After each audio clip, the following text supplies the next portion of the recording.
Welcome to the online classes of ABN and PRR College of Science, Kovur.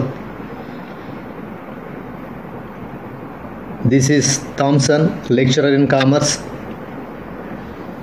Subject: Marketing of Financial Services. Group is 3rd BCom General. Semester is 6th semester. Subject పేరు తెలుగులో విత్త సేవల marketing. Today's our topic is service environment. Students, ఈరోజు మనం discuss చేసుకునే topic పేరు సేవా పర్యావరణం. సేవా పర్యావరణం, సర్వీస్ ఎన్విరాన్మెంట్. సర్వీస్ ఎన్విరాన్మెంట్ అనే దాని మీనింగ్ ఏంటంటే, ఈ కాన్సెప్ట్కి సంబంధించిన మీనింగ్ ఏంటంటే, ఒక ఆర్గనైజేషన్ కస్టమర్కి సర్వీస్ని అందించేటప్పుడు ఆ సర్వీస్లో ఏ రకాలైన ఎలిమెంట్స్ అయితే ఇన్వాల్వ్ అవుతాయో వాటన్నింటినీ కలిపి సర్వీస్ ఎన్విరాన్మెంట్ అని పిలుస్తారు. ఈ విధంగా ఒక ఆర్గనైజేషన్ కస్టమర్స్కి సర్వీసెస్ని ప్రొవైడ్ చేసేటప్పుడు ఆ సర్వీసెస్ని ప్రొడ్యూస్ చేయడానికి, వాటిని డెలివరీ చేయడానికి, ఆ సర్వీసెస్ని డెలివరీ చేయడం ద్వారా కస్టమర్స్ యొక్క ఎక్స్పెక్టేషన్స్ని రీచ్ అయ్యి వాళ్ళు అనుకున్నట్లుగా కస్టమర్కి సాటిస్ఫాక్షన్ ఇవ్వడానికి అనేక రకాలైన ఎలిమెంట్స్ అనేవి ఇన్వాల్వ్ అయి ఉంటాయి. ఈ విధంగా సర్వీస్ క్రియేషన్లోనూ, సర్వీస్ డెలివరీ ప్రాసెస్లోనూ, కస్టమర్ సాటిస్ఫాక్షన్లోనూ ఎన్ని రకాలైన ఎలిమెంట్స్ అయితే ఇన్వాల్వ్ అయి ఉన్నాయో వాటన్నిటినీ కలిపి కలెక్టివ్గా సర్వీస్ ఎన్విరాన్మెంట్ అని పిలుస్తారు.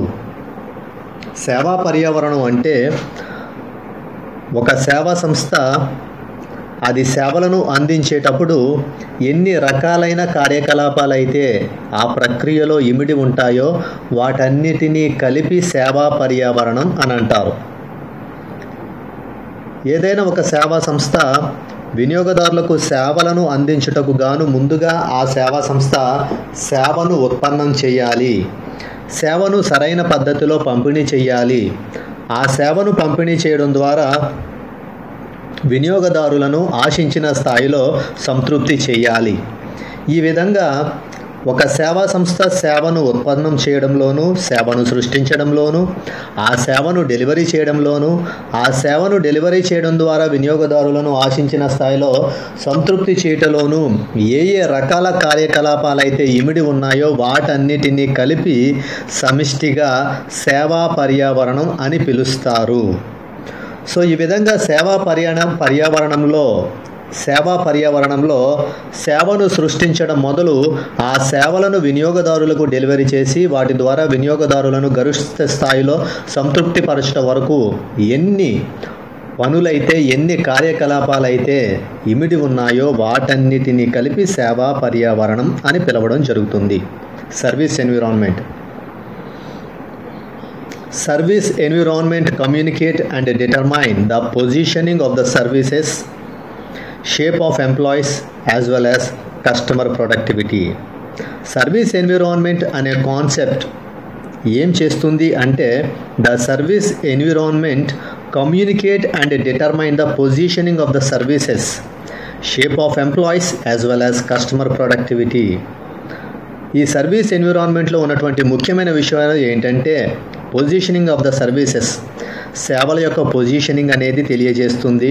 దాంతోపాటు షేప్ ఆఫ్ ఎంప్లాయీస్, సర్వీస్ ఆర్గనైజేషన్లో పనిచేసే ఎంప్లాయీస్ ఏ స్థాయిలో ఏ విధంగా సర్వీసెస్ని అందిస్తున్నారో దాన్ని తెలియజేస్తుంది. దాంతోపాటు కస్టమర్ ప్రొడక్టివిటీ, కస్టమర్లు సర్వీస్ ఆర్గనైజేషన్తో ఎంత మంచి ఇంటరాక్షన్ కలిగి ఉన్నారు అనే దాన్ని కూడా ఈ సర్వీస్ ఎన్విరాన్మెంట్ అనేది తెలియజేస్తుంది.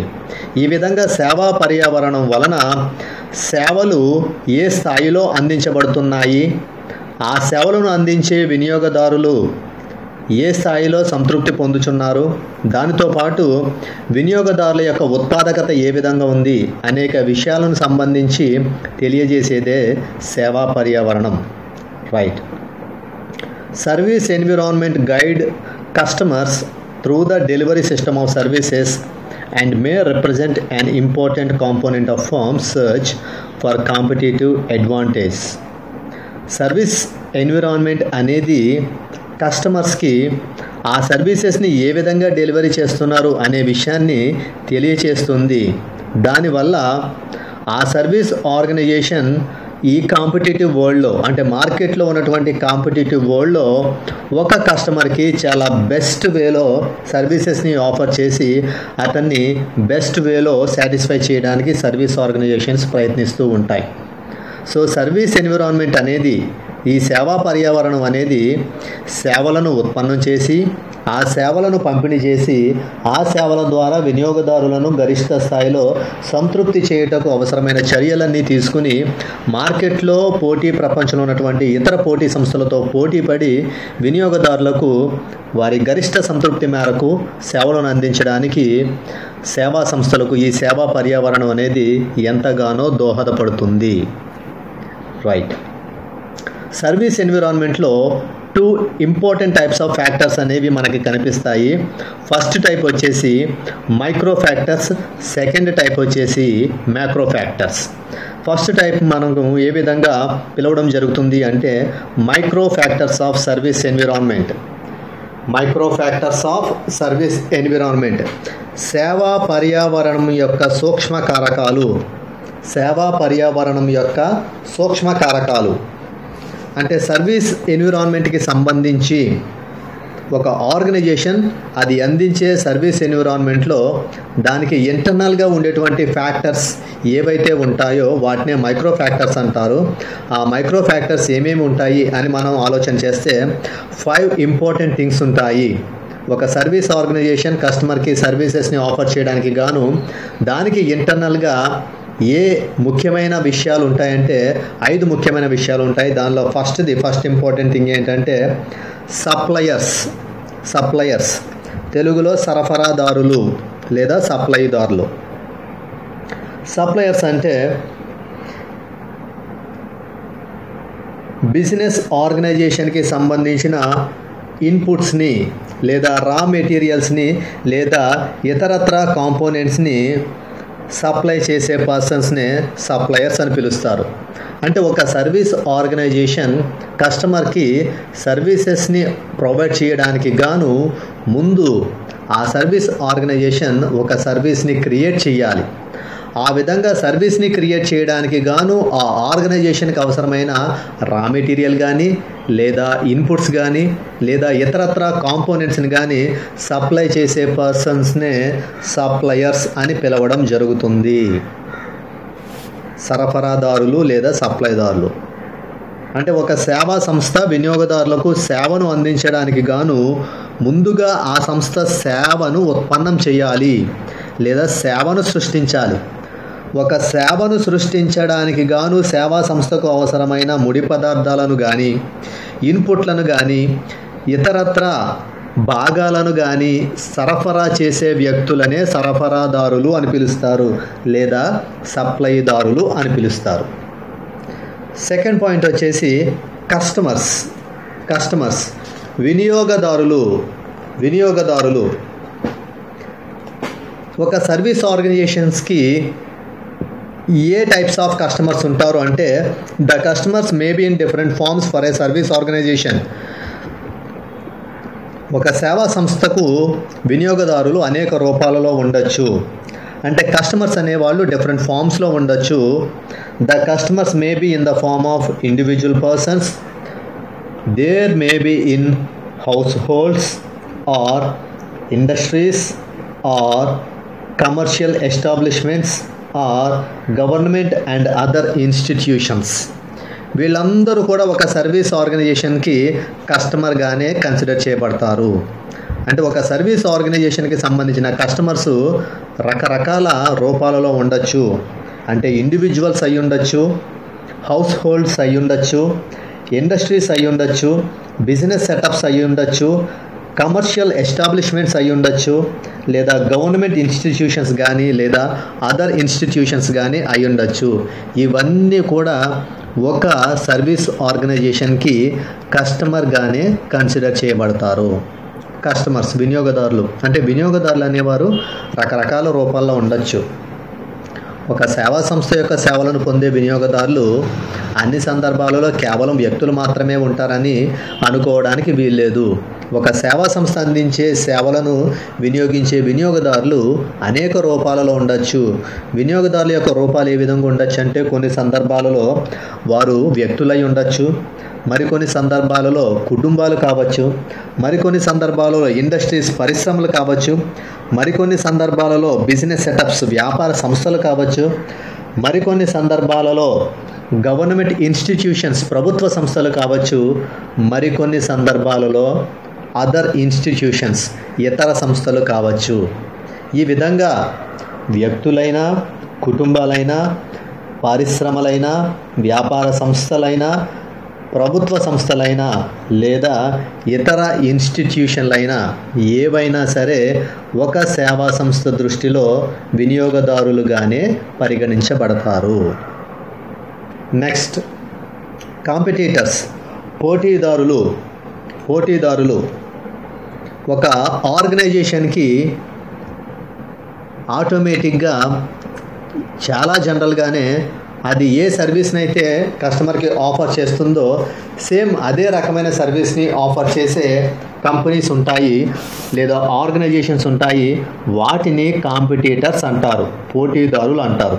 అంటే ఒక సేవా సంస్థ వినియోగదారులకు ఏ సేవలనైతే అందిస్తుందో అదే సేవలను అందించే సంస్థలు లేదా కంపెనీలు మార్కెట్లో వేరేవి ఉండొచ్చు.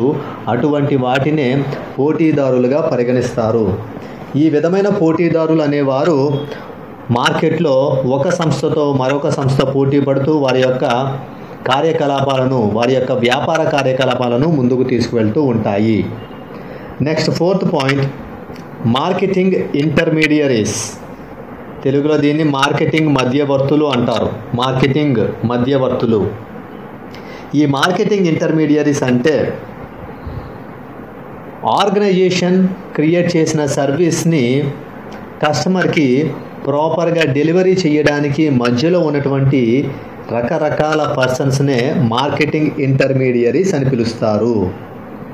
అంటే ఒక ఆర్గనైజేషన్ ప్రొడ్యూస్ చేసిన ప్రొడక్ట్స్ కానీ సర్వీసెస్ కానీ వాటిని ప్రాపర్గా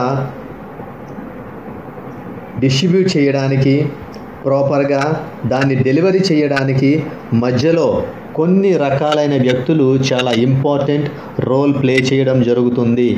వారినే మార్కెటింగ్ ఇంటర్మీడియరీస్ అని పిలుస్తారు. మార్కెటింగ్ మధ్యవర్తులు అంటే ఒక సంస్థ ఉత్పత్తి చేసిన వస్తు సేవలను వినియోగదారులకు చేరవేయడానికి మధ్యలో కొన్ని రకాలైన వ్యక్తులు చాలా కీలక పాత్ర పోషిస్తూ ఉంటారు. అటువంటి వ్యక్తులనే మార్కెటింగ్ మధ్యవర్తులు అని పిలుస్తారు. ఈ మార్కెటింగ్ మధ్యవర్తులు సంస్థలు ఉత్పత్తి చేసిన వస్తు సేవలను అనుకున్నట్లుగా పంపిణీ చేయడానికి, వాటిని వినియోగదారులకు అమ్మకం చేయడానికి మధ్య చాలా కీలకమైన పాత్ర పోషిస్తూ ఉంటారు. ఈ విధంగా ఈ మధ్యవర్తులే వ్యాపార సంస్థలకు మరియు వినియోగదారులకు మధ్య ఒక వారధిగా వ్యవహరిస్తూ ఉంటారు. అంటే గూడ్స్ ఆర్ సర్వీసెస్ని ప్రొడ్యూస్ చేసే కంపెనీస్కి, ఆ గూడ్స్ ఆర్ సర్వీసెస్ని యూజ్ చేసే కన్జ్యూమర్స్కి మధ్య ఒక బ్రిడ్జ్గా పనిచేసే వాళ్ళే ఈ మార్కెటింగ్ ఇంటర్మీడియరీస్, మార్కెటింగ్ మధ్యవర్తులు. వీళ్ళకి రకరకాలైన పేర్లు పెట్టడం జరిగింది. వీళ్ళని డిస్ట్రిబ్యూటర్స్ అని, హోల్సేలర్స్ అని, రిటైలర్స్ అని, జాబర్స్ అని, ఏజెంట్స్ అని రకరకాల సందర్భాలలో రకరకాల పేర్లతో పిలవడం జరుగుతుంది. వీరు కంపెనీస్కి మరియు కన్జ్యూమర్స్కి మధ్య ఒక బ్రిడ్జ్గా పనిచేసి కంపెనీస్ ప్రొడ్యూస్ చేసిన ప్రొడక్ట్స్ అండ్ సర్వీసెస్ని కస్టమర్స్ యొక్క డోర్ స్టెప్కి వెళ్ళి డెలివరీ చేయడం జరుగుతుంది. కస్టమర్స్కి ఈ గూడ్స్ ఆర్ సర్వీసెస్ని అవైలబుల్గా ఉంచడం జరుగుతుంది. వీరి ద్వారా మాత్రమే గూడ్స్ ఆర్ సర్వీసెస్ అనేవి కస్టమర్కి చాలా ప్రాపర్గా డెలివరీ అవుతాయి లేదా డిస్ట్రిబ్యూట్ అవ్వడం జరుగుతుంది. ఫిఫ్త్ పాయింట్, పబ్లిక్, ప్రజలు. ఇక్కడ పబ్లిక్ అంటే మనం గ్రూప్ ఆఫ్ పీపుల్గా అర్థం చేసుకోవాలి. Group of people. పబ్లిక్ అంటే కొన్ని రకాలైన కేటగిరీస్కి సంబంధించిన ప్రజలు ఒక గ్రూప్గా తయారవుతుంటారు. అటువంటి వాళ్ళని గ్రూప్ ఆఫ్ పీపుల్ లేదా పబ్లిక్గా కన్సిడర్ చేయాలి. కొన్నిసార్లు కొన్ని సందర్భాల్లో మీడియాకి సంబంధించిన వ్యక్తులందరినీ మీడియా పబ్లిక్ అని పిలవడం జరుగుతుంది. అంత మాత్రమే కాకుండా కొన్ని సందర్భాలలో ఒక పొలిటికల్ పార్టీకి సంబంధించిన వ్యక్తులందరూ ఒక గ్రూప్గా ఫామ్ అవ్వడం జరుగుతుంది. అప్పుడు దాన్ని ఒక సెపరేట్ పబ్లిక్గా కన్సిడర్ చేయాల్సి ఉంటుంది.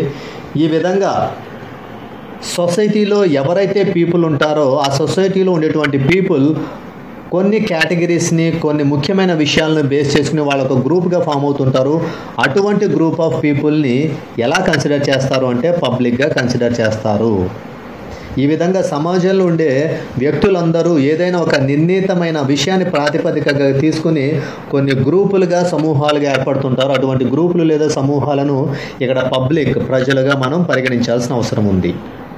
సో ఇవన్నీ కూడా సర్వీస్ ఎన్విరాన్మెంట్కి సంబంధించిన మైక్రో ఫ్యాక్టర్స్ లేదా ఇంటర్నల్ ఫ్యాక్టర్స్.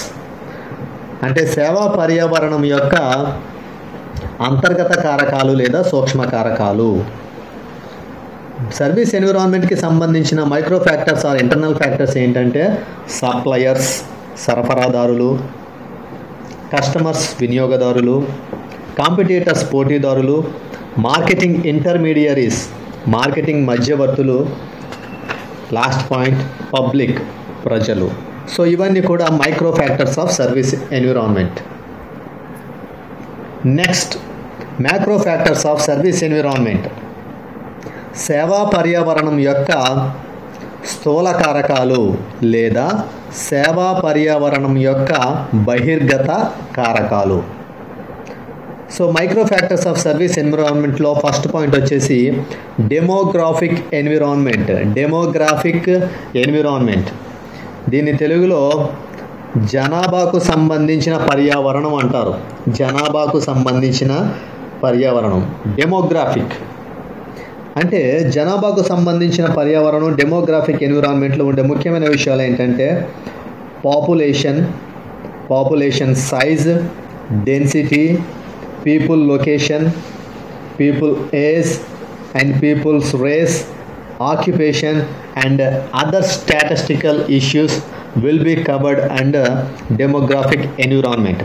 అంటే డెమోగ్రాఫిక్ ఎన్విరాన్మెంట్లో ఏ విషయాలు పరిగణించి వస్తాయి అంటే ఒక కంట్రీలో కానీ ఒక స్పెసిఫిక్ ప్లేస్లో కానీ ఉండేటువంటి population size, population density, population ఎక్కువగా ఉండేటువంటి లొకేషన్ అండ్ పాపులేషన్ యొక్క ఏజ్, ఒక స్పెసిఫిక్ ప్లేస్లో ఉండేటువంటి పాపులేషన్ యొక్క రేస్ అండ్ పాపులేషన్ యొక్క occupations and other statistical details of the population.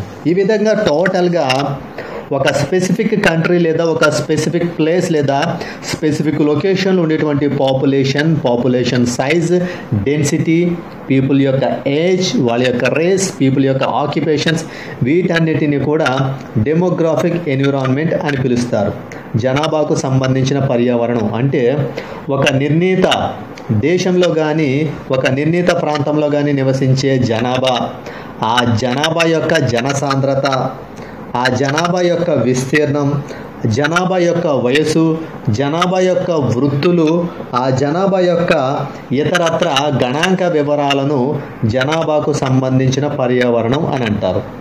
So జనాభాకు సంబంధించిన అనేక విషయాలతో కూడిన ఈ సమాచారాన్నే డెమోగ్రాఫిక్ ఎన్విరాన్మెంట్ అంటే జనాభాకు సంబంధించిన పర్యావరణం అని అంటారు. Second point economic environment.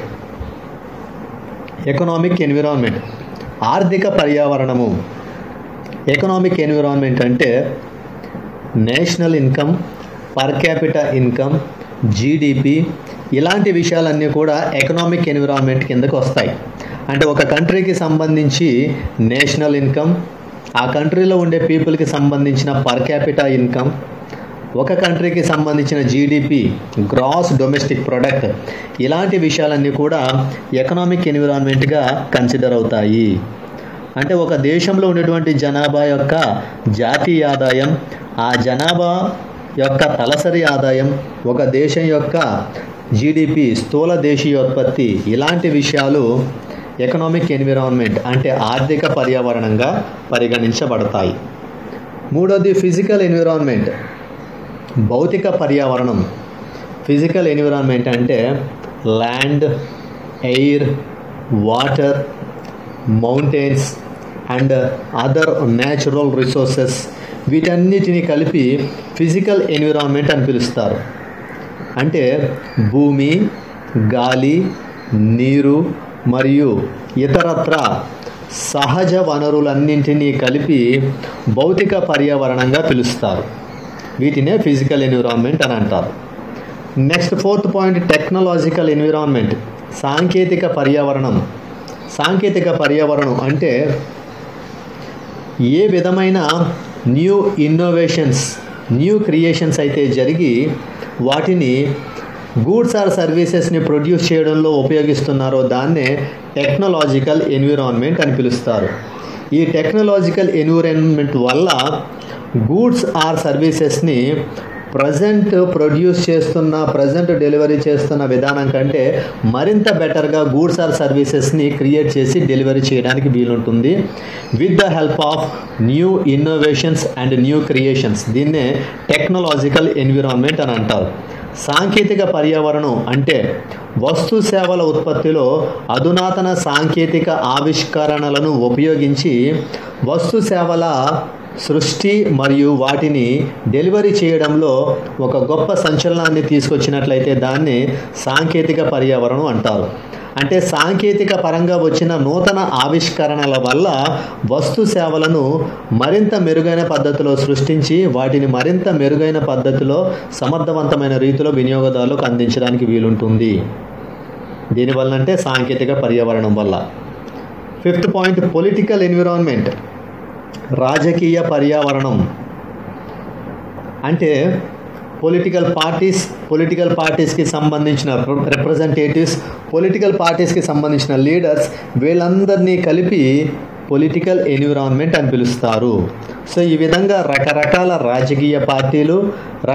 రాజకీయ పార్టీలకు సంబంధించిన ప్రతినిధులు, రాజకీయ పార్టీల కార్యకర్తలు, రాజకీయ పార్టీల నాయకులు, వీరందరినీ కలిపి రాజకీయ పర్యావరణంగా పరిగణించడం జరుగుతుంది. ఇక లాస్ట్ పాయింట్ లీగల్ ఎన్విరాన్మెంట్. దీన్ని న్యాయాత్మక పర్యావరణం లేదా న్యాయపరమైన పర్యావరణం అని అంటారు. లీగల్ ఎన్విరాన్మెంట్ అంటే administrative department, executive department and judiciary department, వీటిని లీగల్ ఎన్విరాన్మెంట్గా పిలుస్తారు. అంటే న్యాయ శాఖకు సంబంధించి న్యాయ శాఖలో పనిచేసే రకరకాల కోర్టుకు సంబంధించిన వ్యవహారాలు, ఎగ్జిక్యూటివ్ అండ్ అడ్మినిస్ట్రేటివ్ కార్యనిర్వాహక అధికారయుత కార్యకలాపాలు, వీటన్నిటినీ కలిపి లీగల్ ఎన్విరాన్మెంట్, న్యాయాత్మక పర్యావరణం లేదా న్యాయపరమైన పర్యావరణంగా పిలుస్తారు. సో ఈ విధమైన మ్యాక్రో ఫ్యాక్టర్స్ అన్నీ కూడా సర్వీస్ ఎన్విరాన్మెంట్లో ఇన్వాల్వ్ అయి ఉంటాయి. అంటే సర్వీస్ ఆర్గనైజేషన్స్ సర్వీసెస్ని ప్రొవైడ్ చేసేటప్పుడు కొన్ని ఫ్యాక్టర్స్ ఏమో ఇంటర్నల్గా కనిపించడం జరుగుతుంది, మరికొన్ని ఫ్యాక్టర్స్ ఎక్స్టర్నల్గా కనిపించడం జరుగుతుంది. సర్వీస్ ఆర్గనైజేషన్స్ సర్వీసెస్ని అందించేటప్పుడు ఇంటర్నల్గా కనిపించే ఫ్యాక్టర్స్ ఏంటంటే వాటిని మైక్రో ఫ్యాక్టర్స్ అంటారు. సో సర్వీస్ ఆర్గనైజేషన్లో సర్వీసెస్ని ప్రొవైడ్ చేసేటప్పుడు ఇంటర్నల్గా కనిపించేవారు suppliers, customers, competitors, marketing intermediaries and public. వీళ్ళు సర్వీస్ ఆర్గనైజేషన్స్ సర్వీసెస్ని ప్రొవైడ్ చేసేటప్పుడు ఇంటర్నల్గా కనిపించేవారు, వీరిని మైక్రో ఫ్యాక్టర్స్ అంటారు. అయితే సర్వీస్ ఆర్గనైజేషన్స్ సర్వీసెస్ని ప్రొవైడ్ చేసేటప్పుడు కొన్ని ఫ్యాక్టర్స్ ఎక్స్టర్నల్గా బయట నుంచి కనిపిస్తాయి, వాటిని మ్యాక్రో ఫ్యాక్టర్స్ అంటారు. అవి ఏంటంటే డెమోగ్రాఫిక్ ఎన్విరాన్మెంట్, జనాభాకు సంబంధించిన పర్యావరణం, ఎకనామిక్ ఎన్విరాన్మెంట్, ఆర్థిక పర్యావరణం, ఫిజికల్ ఎన్విరాన్మెంట్, భౌతిక పర్యావరణం, టెక్నాలజికల్ ఎన్విరాన్మెంట్, సాంకేతిక పర్యావరణం, పొలిటికల్ ఎన్విరాన్మెంట్, రాజకీయ పర్యావరణం, అండ్ ఫైనల్లీ లీగల్ ఎన్విరాన్మెంట్, న్యాయాత్మక పర్యావరణం లేదా న్యాయపరమైన పర్యావరణం. ఈ విధంగా సర్వీస్ ఆర్గనైజేషన్స్ని కొన్ని రకాలైన ఫ్యాక్టర్స్ ఇంటర్నల్గా, మరికొన్ని రకాలైన ఫ్యాక్టర్స్ ఎక్స్టర్నల్గా ఇన్ఫ్లుయెన్స్ చేస్తూ ఉంటాయి.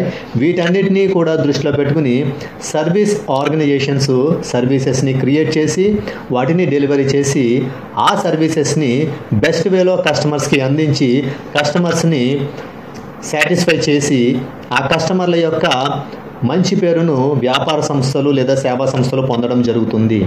ఈ విధంగా సర్వీస్ ఆర్గనైజేషన్స్ అవి అందించే సర్వీసెస్ని అనుకున్న రీతిలో డిజైన్ చేసి సర్వీసెస్ని క్రియేట్ చేసి వాటిని ఎంతో ఎఫెక్టివ్గా కస్టమర్స్కి డెలివరీ చేసి కస్టమర్స్ని సాటిస్ఫై చేయడాన్నే సర్వీస్ ఎన్విరాన్మెంట్ అని పిలుస్తారు. All of you, thank you.